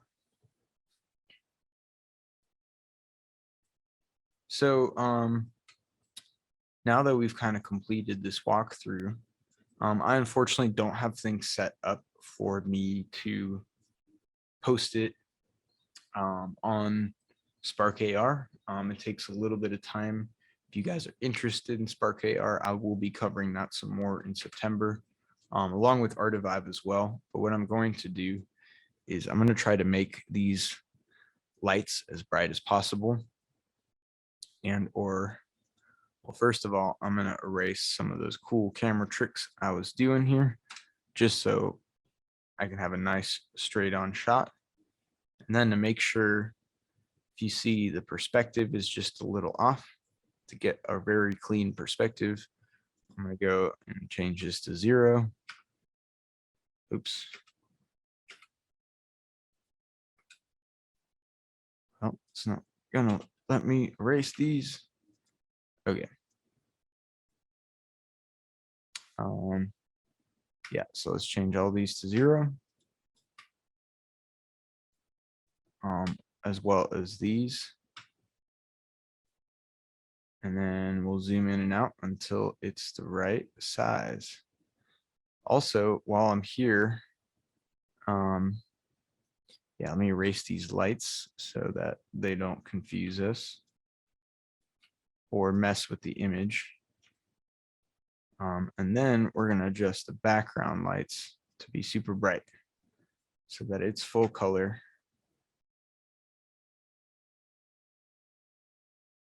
Oh, of course, when you do that, you don't see any shadows. So we need to add some shadows on here. Let's turn this down a little. So I guess we do need a light. That's the only way we're gonna get the 3D rendering to see what we see.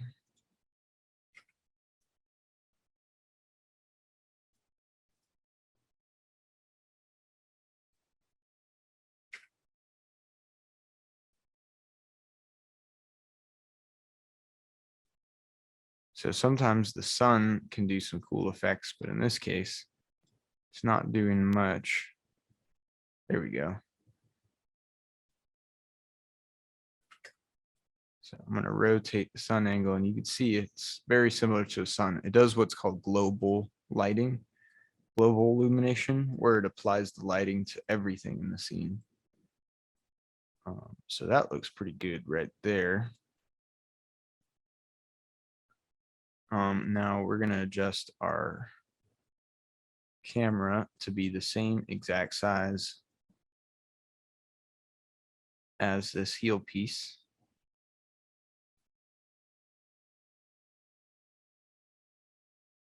And we can adjust that over here. These are some of those world properties, also the export properties. Lower these down, and as you can see, now that's the size of the camera. So I'm going to lower just a tiny bit more. Boom. Okay. So when it starts, it looks like that. When it ends, it looks like that.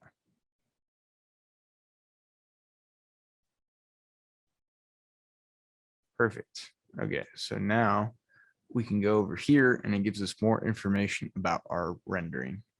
Here you can see our frame rate, 24 frames a second. We can adjust that, but I usually just leave it. And then frame start, 0 to 300. We're going to keep that. Step 1 frame at a time. And here is our output. Right here, this is where you enter your file type. So we're going to go here. We're going to go to our folder for today. And we're going to put in Blender tutorial JSON, except now it tells us more about the file type. File format PNG. If we export it as PNG, it would export 300 PNGs, one for each frame. So in this case, we just want to do an FMPEG video. There's all these different options. Yeah, but FMPEG is just a video format. If you're on a Mac computer, a lot of the times you see the AVI files. These do work, but I think the FMPEG is the consistent one that you want to use. Down here, you got to go into some encoding features. Again, like I do not expect anyone to pick all this up because there are so many steps just doing one. But I think getting in there, learning it, testing some of the features, having some examples of what you might want to try yourself will get you in the right step. And also just, just get you a basic introduction to what you're supposed to be looking for. So as an FMPEG video, FMPEG is the long abbreviated form for MP. There's MP3s for music files, MP4s for video files.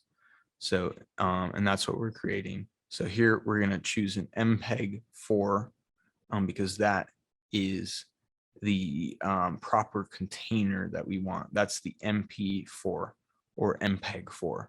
So little history and information on that. And what an MPEG-4 is, this H.264. It's the video codec type. There's a bunch of different kinds. You don't want the MPEG-4. I mean, it will work, but the H.264 MP4 file type is what's the most compatible with other computers and other video files. So I know this part might be confusing. And again, if you guys have any questions with this, feel free to reach out to me or Google how to export or render in Blender. You should be able to find a 2 to 3 minute video walking you through these exact steps. So now that you have everything set up, you've got the output file of where you want it to end up.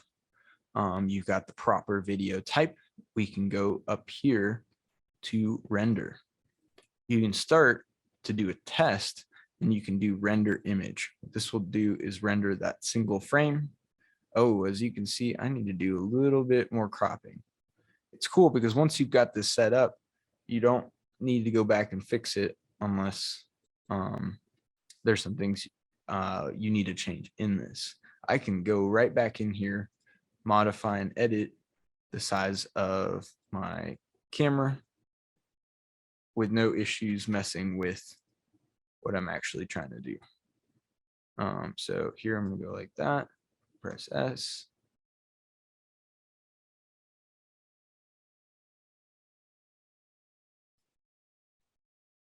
Oop.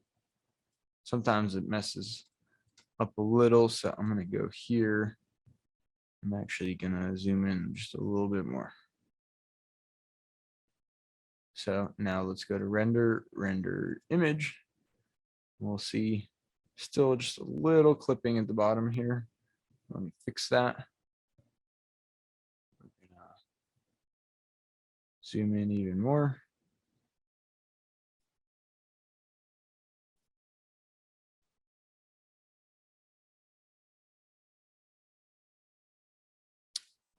Now let's render image. Boom. Okay, we got it. See how it might be a little dull? This is something that might just happen because of the way we have our lighting set up, but this is something you can go back into After Effects and tweak with some contrast and other simple effects. So now render animation. Everything's set up, so now it's saving all of these frames to this file in a folder that we've made as an MP4. It's taking its sweet time to start the first frame here.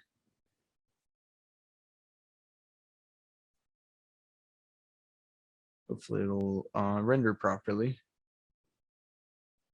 While it's doing that, let me just double check I have everything proper here. MPEG 4.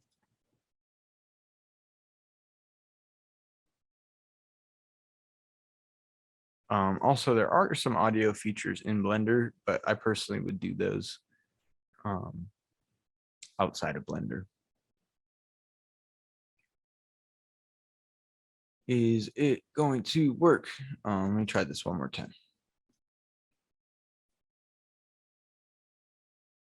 Just make sure. Blender tutorial. Maybe it doesn't like the dashes. Accept. All right, all that looks good. Render animation.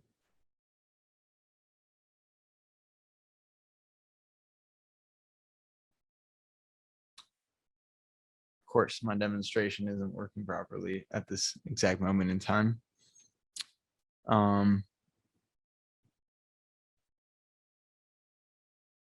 1 through 300.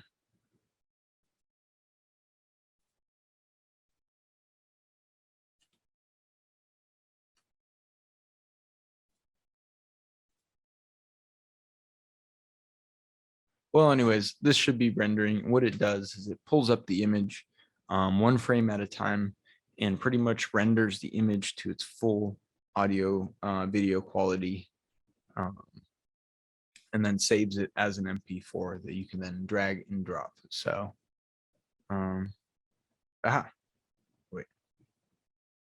dang it, still not working. I apologize, you guys. I am working on somebody else's computer, so I'm surprised at how much stuff I was able to do here. But that is a quick, not, or I guess not so quick demonstration in Blender. And I really hope that some of these tools and things that I've been showing you guys bring you guys any interest in 3D. And once again, I'd be happy to answer any and all 3D questions people might have regarding 3D printing or setting up a cool 3D video or animation or element for their mural. So Yeah, if anyone has any questions, feel free to reach out to me on social media at Yul Tech, and I'd be happy to answer any of your questions. So, well, I think I'm going to wrap things up here. After this, should the animation be uploaded to Spark app? Yeah, so here when I'm trying to render this video, and this frame is still not loading. Anyways, it'll spit out an MP4, which is what you can import into Artivive. It is now, a two-dimensional layer that you can add directly into the app. So I can post just the photo of this as what activates it, and then I can post that video that I'm making that is supposed to look like render image. It's supposed to look like this, all 3D animated, and you'll be able to drag and drop that right into Artivive. It will be 2D. It'll be a 2D video, but it's like a cheap and easy way to have some kind of 3D effects on your video or add some shadows and things like that, but still be able to utilize Artivive. Artivive is a lot more accessible, and it's honestly a lot easier to upload to. With Spark AR, you have to link it to your Instagram profile, and what it does is it actually makes if you're on the Instagram story and you can slide and utilize other people's filters, that's what you're actually creating, is your own custom filter. And I will say, if it only applies to your artwork, it's a little bit harder to use because not everyone has their artwork or your artwork in front of them for it to properly activate. So that's why Artivive is great, where if you are pointing your camera at a piece that is on Artivive, then it'll work. Unlike how it's set up in Spark AR, where a lot of the times they'll be able to see your filter and they'll be like, oh, he's got a filter, Remix has a filter, whoever's got a filter. But then they can't actually get it open because they don't have whichever artist's artwork is uploaded. So that's why I wanted to show you guys what it would look like exported as a video. And then from there, we can pretty much erase this. Oh wait, X. And we could import this as a 3D model now. And to do that, let's just erase all this other stuff.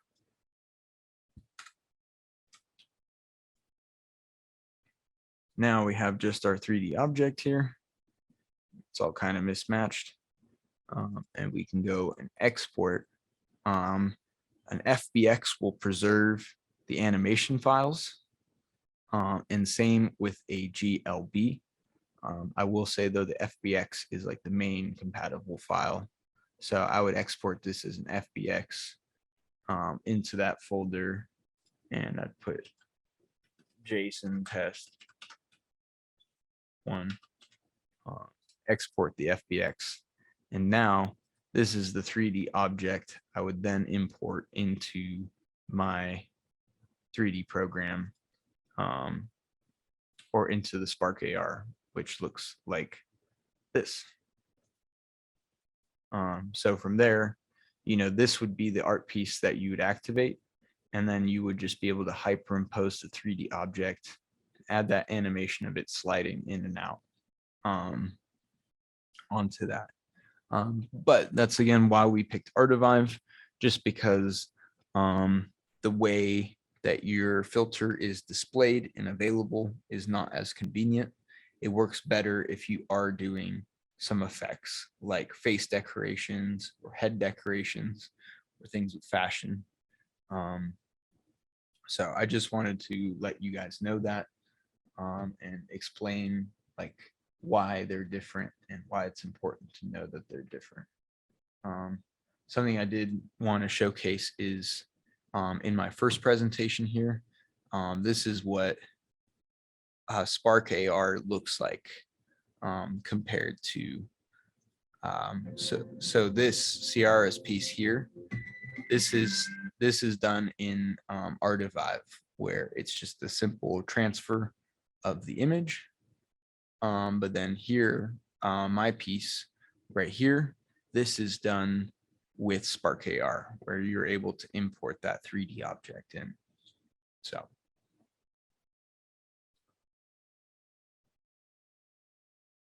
yeah, so definitely different effects. Something else I'd love to share, if you guys follow me on Instagram, I have made my own like face filter as well.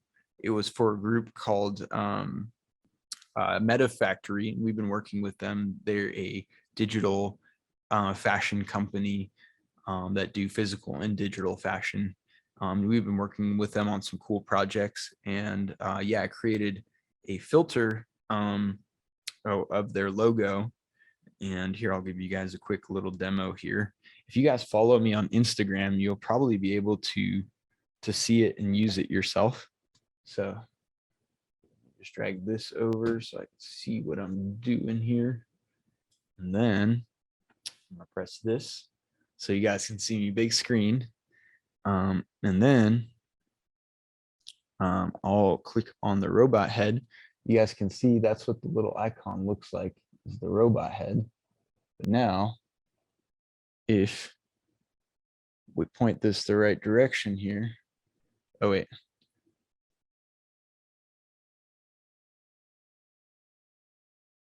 Oh, of course, the green screen is taking it away. Come on, flip from the rainbow side. There we go. So now, as you guys can see, I was able to assign this 3D object. Spark AR made it really, really easy for me, where I just created a simple rotation animation every 10 seconds or so. But then they have all this face tracking technology that lets you assign it. No, so you don't need the Spark app for this. You need the Spark program on your computer to create the shot and upload it. But ultimately, you only need to have Instagram downloaded. That's one of the cool things about it, is most people do have Instagram or Facebook. So if they have that and follow you, they'll be able to find your filter in their list of filters when they go into story mode. Again, that doesn't really work if it's like more site specific and you want your art piece to be activated with that filter. In those cases, I would use something like Artivive, and that's the like advantages and disadvantages, where you know, if you're trying to make a certain kind of filter, there are certain programs that give you a better, more accessible way of interacting for your viewers. If it's a lot of random people on the street, not everyone's going to follow you on social media and go through that and spend the time. So that's why Artivive is really great, where people will be like, oh, download Artivive. And also, because we're going to be doing a lot of street Artivive activations for Streetwise, people will just be able to walk around, not have to scan a single QR code. As long as they have the app, all of them will be able to upload. So that'll be really cool. Well, sweet. Yeah, we're about 10 minutes over, but I can literally talk about this all day, every day. So yeah, I really appreciate you guys giving me the time to just sit here and ramble for a little over 2 hours. I'm very passionate about these projects, and anyone who's interested, I'd absolutely love to at least give you a basic rundown or walkthrough, or if you're trying to solve a specific problem or come up with or something that you want to do, I'm always here to help with that and get people inspired about using these programs. So yeah, all these classes are going to be uploaded to YouTube in the next day or two. I'm just trying to figure out the subtitle tools so that it'll be accessible for anyone with different abilities. So I just really want to thank Leah and the whole Streetwise gang for and all the artists in the past as well, for being a part of this program and getting everything to where it's at now. Leah has done an amazing job putting this together, and I'm really excited that Streetwise is taking it to the next level and augmenting artwork and utilizing this technology to help artists tell their stories and augment their art in really exciting new ways. So, and a huge thanks to IRL Art as well. Annie and the whole team, Rob, Andrew, Godfrey, Natalie, Chris, and myself have all been working really hard over the last 6 months now to learn a lot of these tools, and we're just really excited that these can apply to our artists in our community. And we're here to put a lot of those resources together and help share those learning experiences so that everyone can have access, everyone can have these tools. So huge thanks to everybody. Really excited. Oh yeah, and Seth, Annie was mentioning that about your work in Arrow. If you'd like, right before we close this out, if you got a link or something, I'd love to share it and or try it, because I have the Arrow. So let me know. Yeah, Annie was telling me that I need to check it out.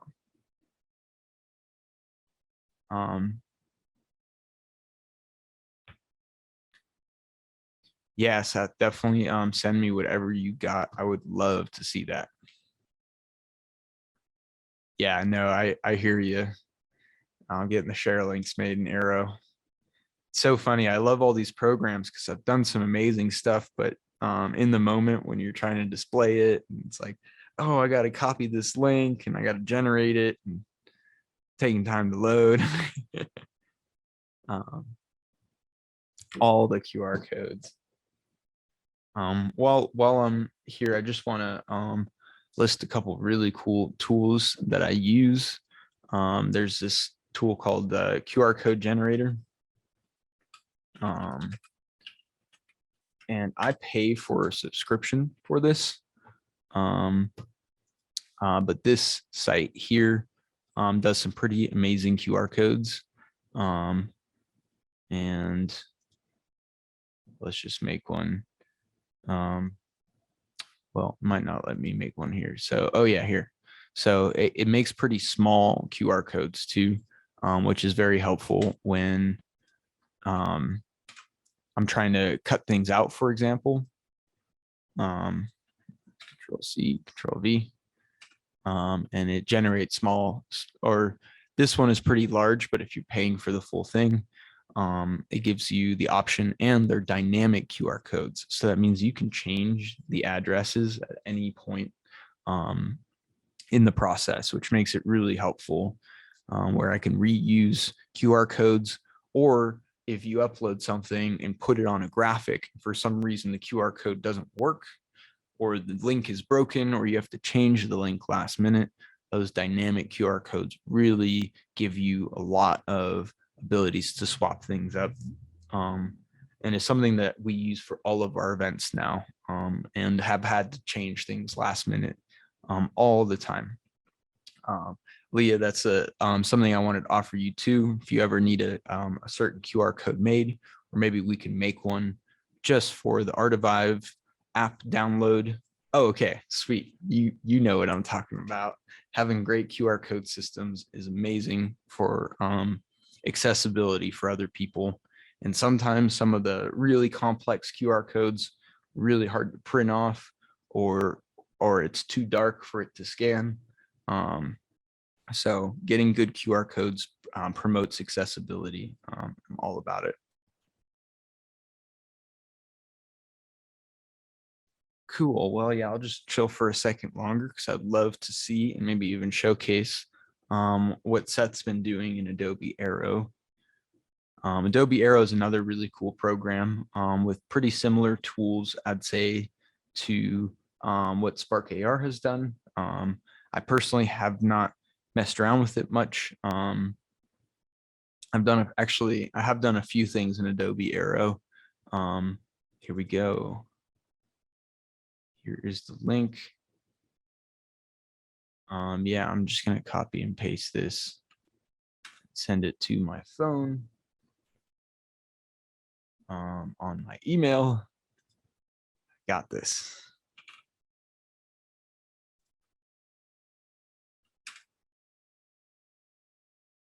Oops. All right, now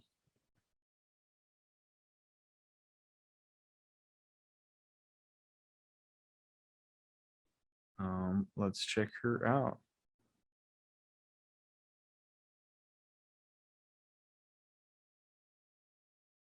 Oh no, CPO wanted to come hang out, but it was not held in person. Sorry, Sepia. I will make sure to send her the link. All right, let's get this open. So yeah, Adobe Arrow is cool because you can go and place an object anywhere. This is what a set tray does. Probably not with Adobe Arrow. He uses a variety of different programs, but that way of managing AR assets where you can just place an object anywhere makes it a lot of fun, and you can put it in very beautiful places. So. Or anywhere you want in a gutter, on a stage.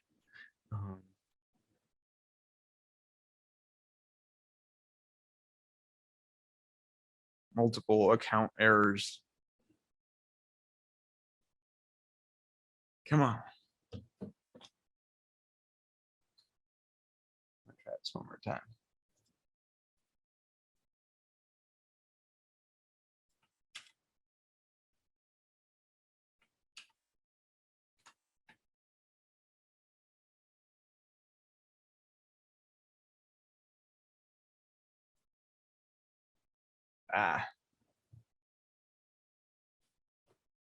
It's gonna work.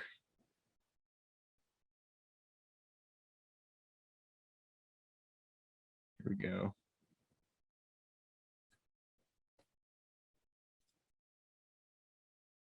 Apologize for my lack of computer skills here.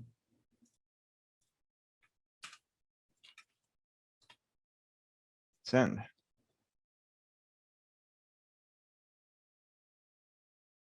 I'll like clip this part out for the YouTube video.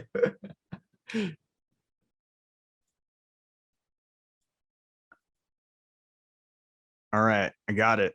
It's working. I'm in. Yeah, Adobe Arrow is also great because it is free to use, which makes it a lot of fun. So maybe here I can go like this. We could try this together.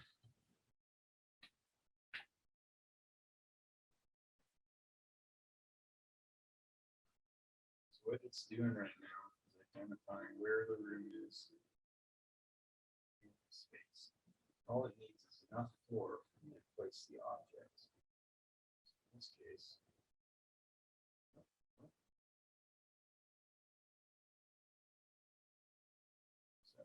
we got it right here. Now it's tap.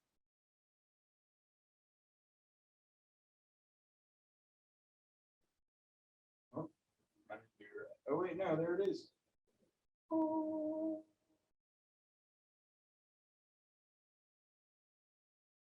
Wow, said amazing work. Yeah, it's like I won't be able to step away from the screen, but you can look at it full 360. So I'm able to walk around it here. Let's touch it. That's a trip. Awesome. I'm gonna take a little video. Record screen and microphone. I'm here checking out Seth's beautiful UAR piece during our sweet workshop in the master studio. Thank you, Godfrey. All right, even mid workshop, I can do some shameless content making. Thank you guys. Thank you, Seth. That's super awesome. I need to get into Arrow some, and I'll share some with you back soon. But that's an awesome piece. I love how you got like multiple parts animated at different speeds. Quick question before you go, what did you build that in?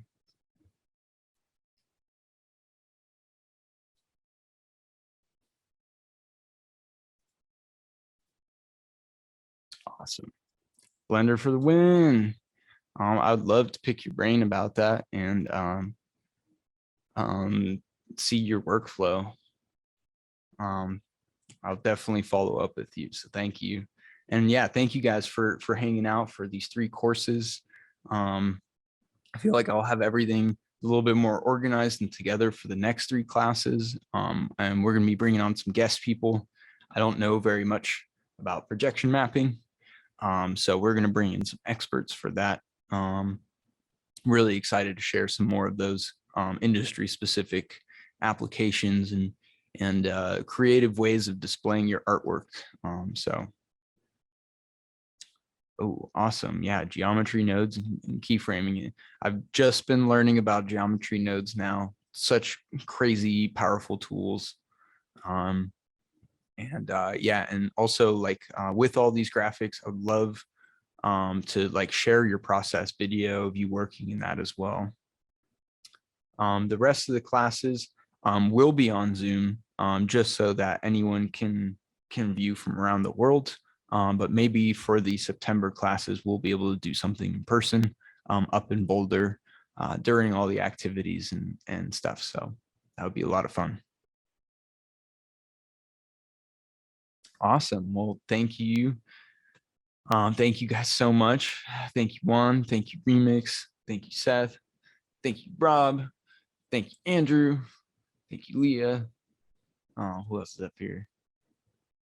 Oh, an awesome team. So thank you, everyone, and hope you all have a wonderful night. Again, feel free to hit me up if you have any questions. So appreciate you all and looking forward to the next classes in September. All right. Thanks, everyone. Have a great night. Bye.